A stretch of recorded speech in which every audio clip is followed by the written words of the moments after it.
When I was a kid, I used to get made fun of for my ears. I mean, just look at them. They're about to flap away. As I grew older, I started to realize that these things don't matter, that those kids were just hating.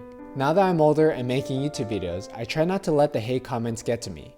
So, today I'm going to be exploring the hate comments on a few of my YouTube shorts. However, I must respond positively back to the hate.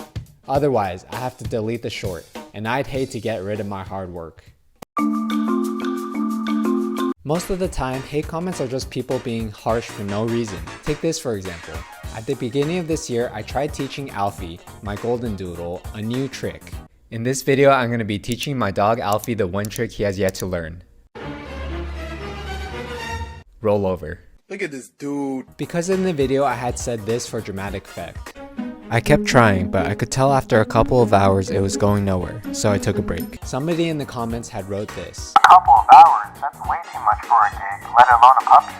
15 minutes a day is all you need. It's not a race. He doesn't need to learn this by tomorrow. People don't want to see that. Don't think you have to do this to get a license up. Take it slow. This is a puppy, not a human. A couple of hours is very close to abuse. Are you okay, Forerunner 456? More importantly, are your thumbs okay? I don't want you to abuse them from typing so much. Or take this example. Nala, my other dog, was having a hard time getting onto the bed, so I tried making her life easier.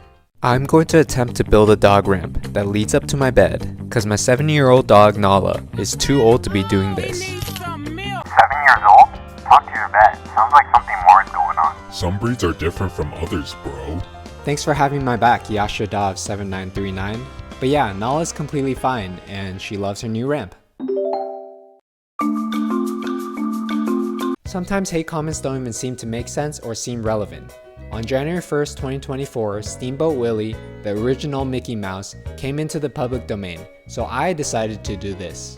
I watched Steamboat Willie 100 times, and here's what I discovered. Where did my dog go? Bro opened his mouth. Miles, you're confusing me. I didn't even mention a dog in the video. I did open my mouth, so maybe that's your issue?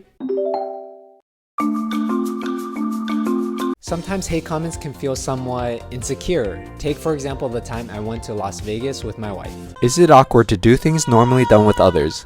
Alone? Well, this question all started when I tagged along with my wife for her dental CE courses. Oh, I gotta go. Bye. While she's busy, I've got time to explore the city myself. Social anxiety, but somehow got a wife. What about it? These things are mutually exclusive. It definitely was awkward, but I did have a fun time going to the gondola, the restaurant, and the Ferris wheel alone. Speaking of insecure, I think my story is pretty common. As kids, we tend to hyper-focus on our insecurities. For me, it looked like, I'm not tall enough, I'm not popular enough, I'm not smart enough, why can't I talk to girls, why are my ears so big? Most of these are intangible, easily hidden from the world, but some are so obvious, it's bound to be pointed out by another kid. A friend at the time in elementary school, let's call him Patrick, used to play with me on the playground during every recess. One day I accidentally kicked him in the stomach while swinging on the monkey bars, and in retaliation he made fun of my ears. "Watch where you're swinging those things, Dumbo," he said. I remember going home that night crying to my parents. Why would he say such a thing? I thought he was my friend. The next day at school, I really wanted to get back at him by saying something mean. I had been thinking all night about what to say to him. But when I saw him playing on the playground alone, I instead went up to him and apologized for kicking him. I did this because I still wanted to be his friend. The lesson here is that hurt people tend to want to hurt others. So, the best thing to do is to say something nice or nothing at all. Though I've grown a thicker skin now that I'm older, this is still a core memory that stays with me. I will admit, sometimes YouTube shorts can be constructive. On my most popular YouTube short to date, I tried experimenting with my cast iron pan. How many layers of seasoning on a cast iron pan does it take to cook an egg with no oil? The pan needs to be hotter, and you need to season the pan upside down so that the unpolymerized oil doesn't pool. Thanks Jacobs1047. I did end up actually redoing the experiment with these changes, so you should check out part 2.